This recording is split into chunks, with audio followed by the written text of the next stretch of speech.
Have you ever found yourself wondering, is there a secret to a long, happy, and truly meaningful life? Well, today, we're going to dive into a powerful idea from Japan that might just hold the answer. Welcome to our explainer on Ikigai. So our journey starts with just one mysterious Japanese word. It's a concept that's at the very heart of why a community on this small island lives longer, healthier, and way more purposeful lives than pretty much anyone else on the planet. Let's be real. We've all asked ourselves this at some point, right? What is the meaning of my life? You look around and see people who are just so driven, so passionate, and you wonder, what's their secret? How do they have it all figured out? Well, it turns out that on the Japanese island of Okinawa, they actually have an answer. This place is famous for having an incredible number of people who live past 100, and their whole philosophy, it's wrapped up in this one single powerful word. And that word is Ikigai. Now, it roughly translates to a reason to get up in the morning, but think of it more like the happiness you get from always being busy with something you love. It's not just about filling your days, it's about filling them with genuine purpose. And this isn't just some nice, fluffy idea. This number right here, 24.55, that's how many people out of every 100,000 in Okinawa live to be a centenarian. I mean, to put that into perspective, that is way, way higher than the global average. Their Ikigai isn't just a concept, it's a real ingredient for a longer life. So how on earth do they do it? What's the secret sauce? Well, let's unpack the Okinawan lifestyle into a kind of practical blueprint, and we'll focus on three things: mind, body, and the incredible power of community. And what's really fascinating is that Okinawa isn't some weird anomaly. It's actually one of 5 places in the world that are called blue zones. These are little pockets around the globe where people live exceptionally long, healthy lives. So these principles we're talking about, they clearly have some universal power. Okay, so this table breaks the whole Okinawan way down into 3 core pillars. For diet, they have this thing called hara hachibu, which means eating until you're 80% full. For community, they have moai, which are these amazing social support groups. And for movement, it's all about simple daily activity, like walking or tending to a garden. Let's zoom in on a couple of these. First up, diet. This ancient saying, hara hachibu, is something they often say before meals. It literally means fill your belly to 80%. It's this beautiful, simple practice of mindful moderation. The idea is to stop eating right when you start to feel satisfied, not stuffed. It prevents overeating and just puts less stress on your body. Then there's the community piece, their moai. Now, this is so much more than just a group of friends. A moai is like a lifelong commitment to a group of people. They support each other emotionally, socially, even financially. I mean, can you imagine having a safety net of people who have your back for your entire life, no matter what? That's the power of a moai. And wow, when you put the Ikigai way right next to our typical modern lives, the contrast is just stark.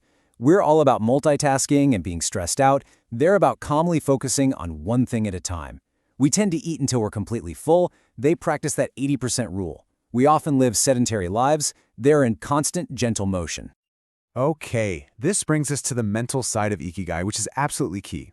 There's this psychological state that's central to finding your purpose. It's called flow, and it's the art of being completely, totally engaged in what you're doing.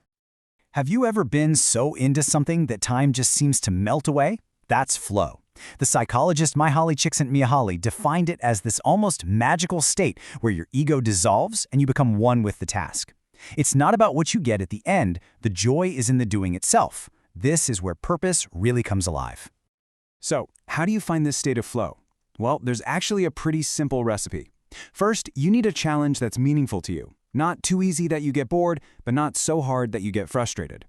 Second, have a really clear goal in mind. And third, and this is the big one in our distracted world, focus on one single task. Put the phone away and just immerse yourself. And here's the absolute best part. You don't need to be climbing a mountain or composing a symphony to find flow. You can discover what's called microflow in simple, everyday activities. Washing the dishes, tending to your plants, even organizing your desk. It's all about turning the mundane into a moment of mindful, focused enjoyment. All right, so we've talked about the theory. Now let's turn to the masters themselves. We're going to hear directly from the centenarians of Okinawa. This is wisdom from people who have actually mastered the art of living a long, happy life. So, the first lesson from the masters. It's simple. Don't worry and keep your heart young.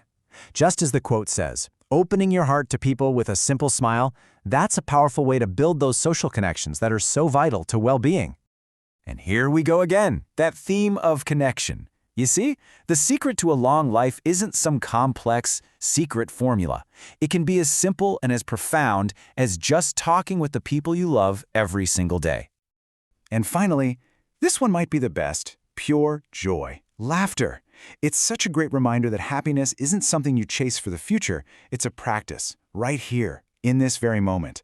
It's simple, it's powerful, and it's absolutely universal. So after hearing all of this incredible wisdom, the journey kind of comes full circle, right back to you. How can you even begin to uncover your own Ikigai? This framework is a fantastic guide.